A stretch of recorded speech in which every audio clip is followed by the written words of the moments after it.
देख रहे हैं एनएमएफ न्यूज और मैं हूं आपके साथ शाफनी पटनायक। एक तरफ जहां डोनाल्ड ट्रंप ने भारत पर टैरिफ लगाया और उसके बाद एक्स्ट्रा टैरिफ लगाया, वजह थी रूस के साथ भारत की ट्रेड डील।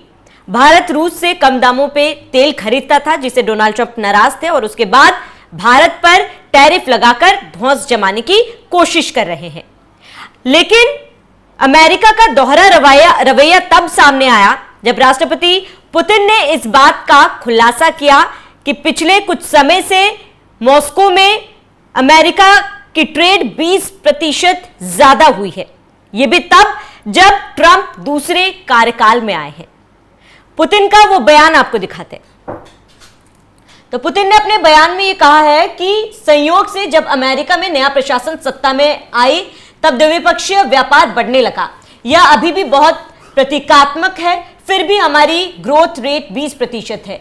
इससे स्पष्ट है कि अमेरिका और रूस के निवेश और व्यावसायिक सहयोग में अपार संभावनाएं मौजूद हैं और व्यापार, डिजिटल, उच्च तकनीक से लेकर अंतरिक्ष अन्वेषण में अवसर है। ऐसे में जब पुतिन ने यह बयान दिया, इससे स्पष्ट है कि अमेरिका कितना दोगला है, यह हम समझ सकते हैं। इसी पर हम चर्चा करेंगे। मेरे साथ वरिष्ठ पत्रकार अनुपम प्रसून जुड़े हुए हैं। अनुपम जी, आपका बहुत बहुत स्वागत है।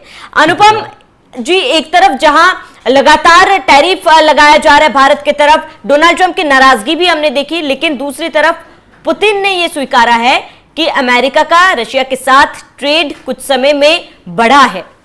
जब प्रतिबंध लगाया गया अमेरिका की तरफ से रशिया में, ये ट्रेड बढ़ कैसे रहा है? कैसे इस पूरे प्रकरण को समझे?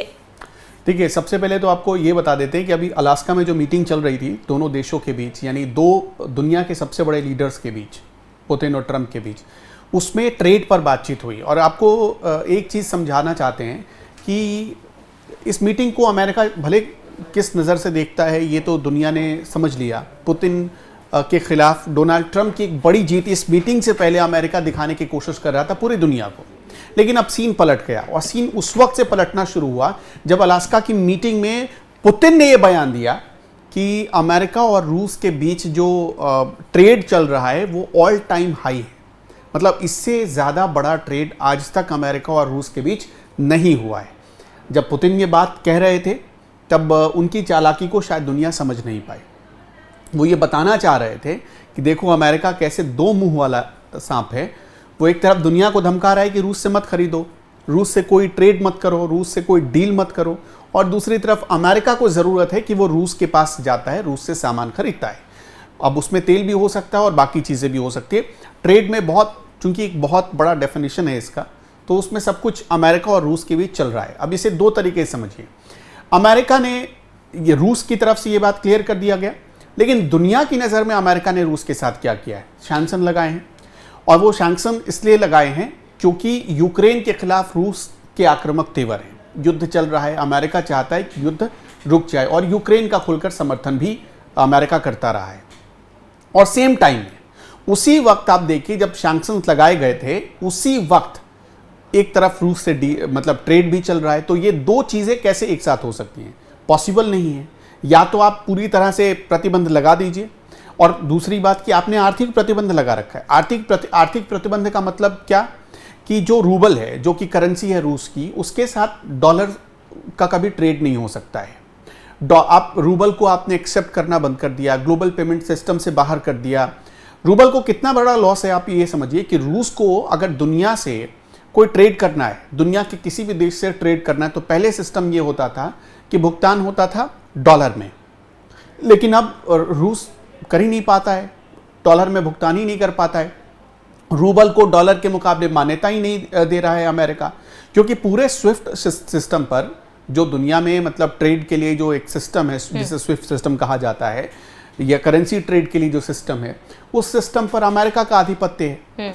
तो आपने जब ये बंद कर दिया, आपने जब ये सब कुछ रोक दिया, तो दूसरी तरफ आप अमेरिका से बातचीत करने क्यों जा रहे हैं? अगर बातचीत कर रहे हैं, चलिए बातचीत कर रहे हैं, तो आप ये समझ में आता है कि आप इस मसले को सुलझाना चाहते हैं। लेकिन एट द सेम टाइम आप ये भी कोशिश कर रहे हैं कि हम ट्रेड भी अपना जारी रखें। 20%, जैसा कि आपने भी बताया शुरू में कि 20% ज़्यादा ट्रेड हुआ है, और ये ट्रेड के आंकड़े ये बता रहे हैं कि ये ऑल टाइम हाई है। ये इस वक्त दुनिया में सबसे ज़्यादा, मतलब जो अमेरिका और रूस के बीच का जो ये ट्रेड चल रहा है, ये अभी तक के इतिहास में सबसे ज्यादा बड़ा ट्रेड चल रहा है। तो ये एक बड़ा गंभीर सवाल अमेरिका के ऊपर खड़ा करता है और अमेरिका के दोहरे रवैये को दुनिया के सामने रखता है।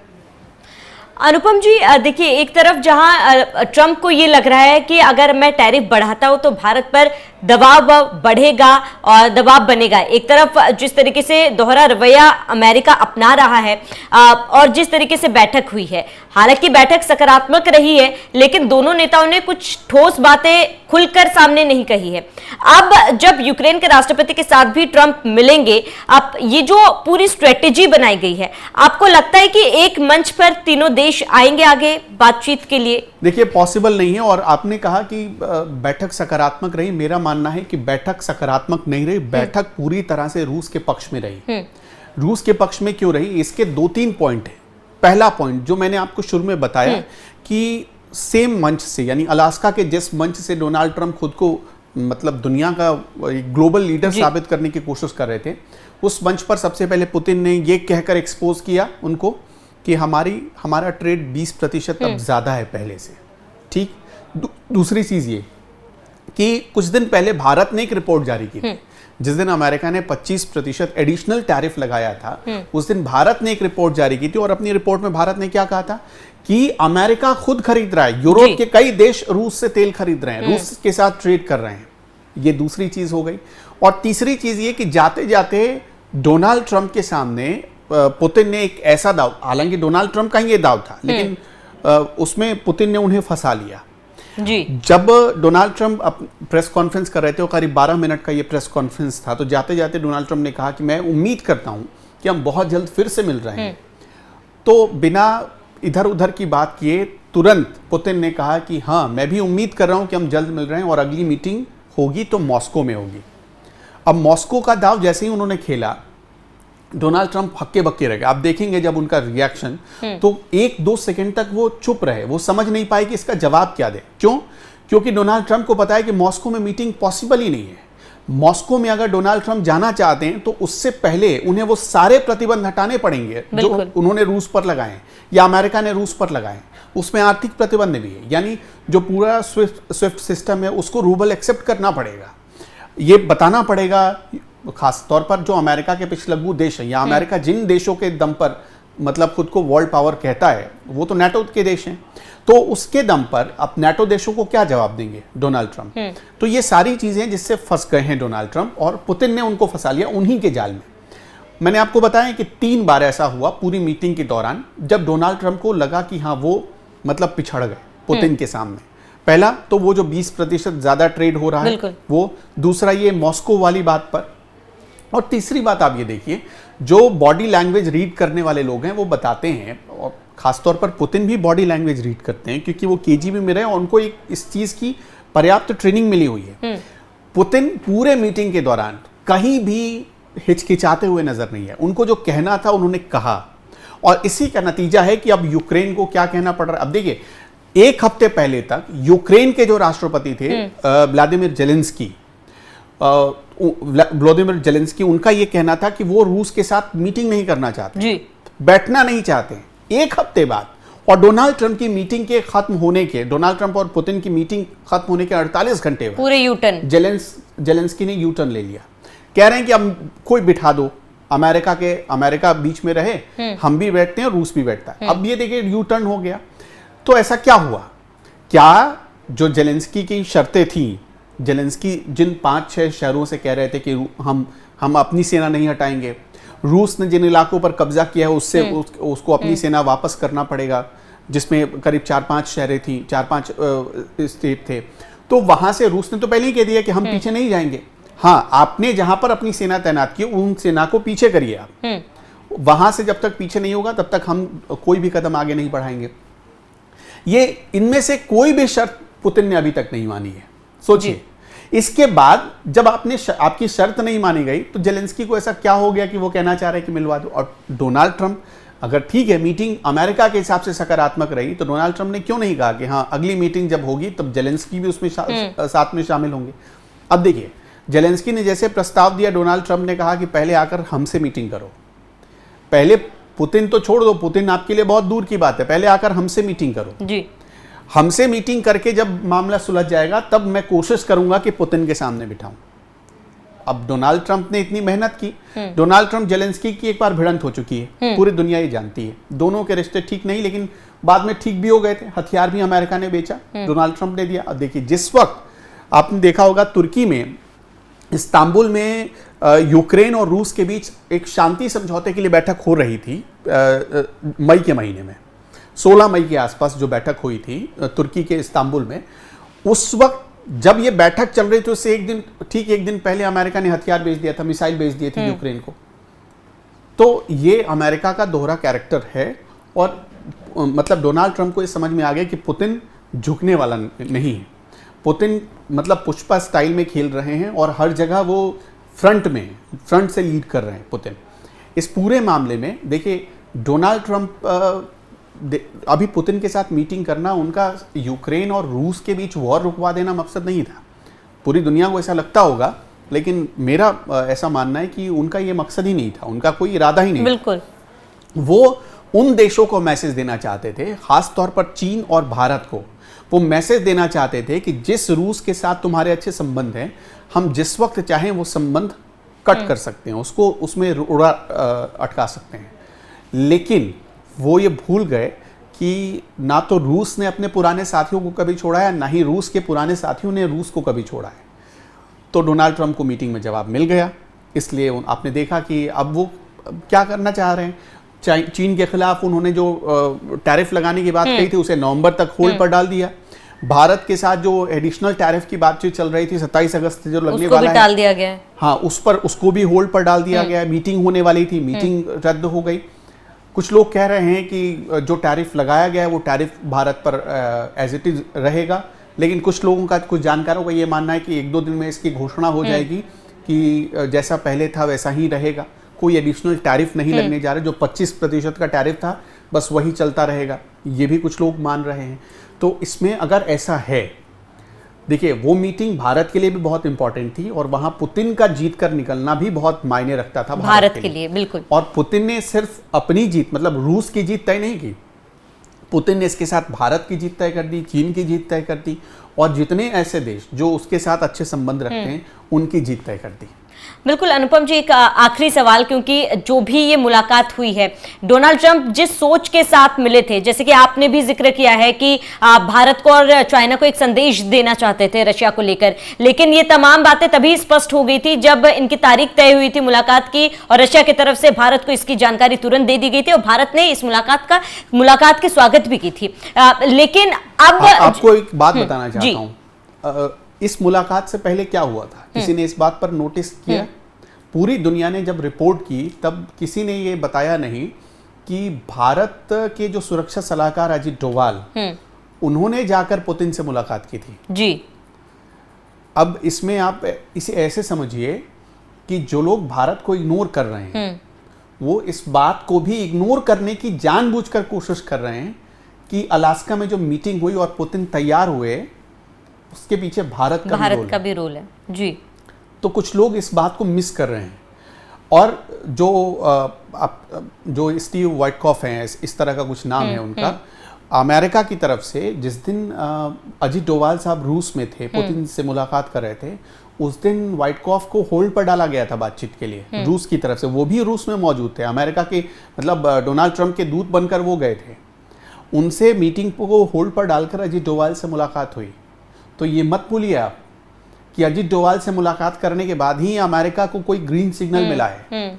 तो अभी अमेरिका को इस मामले में ये बताना, या जो भी एक समझा रहा है कि ये अमेरिका की जीत हो गई, वो गलत समझाने की कोशिश कर रहा है।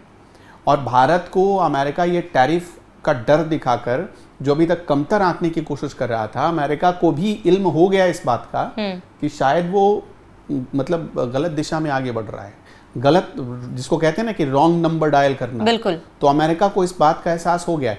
और यही नहीं, अमेरिका के अब जो मतलब फाइनेंशियल एडवाइजर, जो पूर्व फाइनेंशियल एडवाइजर हैं, उन्होंने, अमेरिका के कई सांसदों ने विरोध करना शुरू कर दिया, डेमोक्रेट सांसदों ने विरोध करना शुरू कर दिया कि भाई कर क्या रहे हो आप जी, आप भारत के साथ जो पंगे ले रहे हो उससे असर क्या पड़ा, हमने कई सालों की मेहनत के बाद भारत को अमेरिका की तरफ खींचा था। आपने एक झटके में ऐसा सीन बना दिया कि वापस भारत चीन और रूस की तरफ बढ़ गया। भारत ने अमेरिका के साथ जो वायुयानों की डील होनी थी, जो प्लेन्स की डील होनी थी, जो टोही विमानों की डील होनी थी, जो बोइंग से डील होनी थी, सब अभी होल्ड पर डाला है। रद्द नहीं किया है, होल्ड पर डाल दिया, होल्ड पर डाला गया है। और वो होल्ड पर इसलिए भारत ने डाल दिया है कि भाई करो, जितना टैरिफ लगाने लगाओ। अच्छा, टैरिफ लगाने का एक इरादा देखिए, डोनाल्ड ट्रंप को लगा कि टैरिफ लगाने से भारत के सामान को अमेरिका में कोई नहीं खरीदेगा। बहुत हद तक ऐसा मुमकिन हो सकता है, लेकिन भारत ने अपने बाजारों को, मतलब अपने लिए जो बाजार की उपलब्धता है उसको पहले से ही तैयार कर लिया था। जो अफ्रीकन कंट्रीज हैं, जो यूरोप के कुछ देश हैं, अभी आपने देखा भारत को इस बात का अंदाजा था कि अमेरिका ऐसा कर सकता है, तो हमने क्या किया, जीरो ट्रेड एग्रीमेंट कर लिया अभी ब्रिटेन के साथ। कुछ ही दिन पहले हुआ है। अभी देखिए अमेरिका बीच बीच में, अभी जैसे उसने ब्रिटेन को भड़काया था, बीच बीच में नाटो देशों को भी उकसाने की कोशिश कर रहा है कि तुम भारत के साथ कुछ ना कुछ ऐसा करो जिससे संबंध खराब हो। लेकिन नाटो देशों को बहुत अच्छे से पता है कि डोनाल्ड ट्रंप जो कर रहे हैं किसी के नहीं है। डोनाल्ड ट्रंप किसी के नहीं है, और जो वो कर रहे हैं ना, वो हम करे, अगर हमने कर दिया तो बहुत बड़ा खामियाजा भुगतना पड़ेगा। अनुपम जी, एक आखिरी और छोटा सा सवाल कि क्योंकि डोनाल्ड ट्रंप को ये एहसास तो हो चुका है कि जो वो कर रहे हैं उसका खामियाजा उन्हीं को भुगतना पड़ेगा, इस मुलाकात के बाद अब अमेरिका या डोनाल्ड ट्रंप बैकफुट पर आएंगे? ऑलरेडी मतलब मुझे लगता है कि आ चुके हैं। ये जो मीटिंग रद्द हुई, देखिए ये डोनाल्ड ट्रंप का आखिरी दाव है, मीटिंग रद्द करना। और सही मायनों में पूछिए तो ये मीटिंग डोनाल्ड ट्रंप की तरफ से रद्द नहीं हुई, ये मीटिंग रद्द की गई है भारत की तरफ से। भारत अभी तक झुका नहीं, तेवर कोई नरम पड़े नहीं। नरेंद्र मोदी जिस गर्मजोशी के साथ, आपने देखा होगा कि पिछले डोनाल्ड ट्रंप के पिछले कार्यकाल में अमेरिका गए, डोनाल्ड ट्रंप का वेलकम किया, फिर भारत बुलाकर वेलकम किया, वैसी कोई गर्मजोशी या उसका 10% भी नरेंद्र मोदी ने नहीं दिखाया। इसका क्या मैसेज है? मतलब साफ है कि भारत भाव नहीं दे रहा अमेरिका को, और खास तौर पर डोनाल्ड ट्रंप को। अमेरिका एक पूरा देश है, उस देश को चला रहे हैं इस वक्त डोनाल्ड ट्रंप, लेकिन अमेरिका के साथ भारत का कोई वैर नहीं। हो सकता है कि डोनाल्ड ट्रंप की कुछ व्यक्तिगत ऐसी पॉलिसीज हो जिसके खिलाफ भारत हो सकता है, जिसका भारत विरोध कर सकता है, क्योंकि भारत मतलब सबको अपना मित्र मानने वाला देश है। बिल्कुल।